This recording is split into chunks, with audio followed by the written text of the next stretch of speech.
ሰላም አለይኩም ወራህመቱላሂ ተዓላ ወበረካቱ።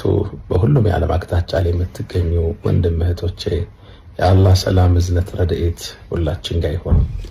ወኢዛ መሪቱ ፈሁወ የሽፊኒ አላህ ሱብሓነሁ ወተዓላ ቁርአን ውስጥ ስታመም የሚያድነኝ አላህ ነው ማለታቸውን ነቢዩላህ ኢብራሂም ቁርአን ላይ አውስቶልናል። ጤንነት ጤነኞች ራስ ላይ የምትገኝ ዘውድ ነች፣ የሚያያት በሽተኛ ብቻ ነው ይላሉ አረቦቹ። الصحة تاج على رؤوس الأصحاء لا يراها إلا المرضى። ጤንነት ውድ የምድራችን ስጦታ ነው። ከጤንነት ጋር ሁሉ ነገር ትርጉም አለው። ጤንነት ሲወገድ በዙሪያችሁ ያሉ ጸጋዎች ሁሉ ትርጉም ያጡባችኋል። አላህ ጤንነታችን ይጠብቅልን።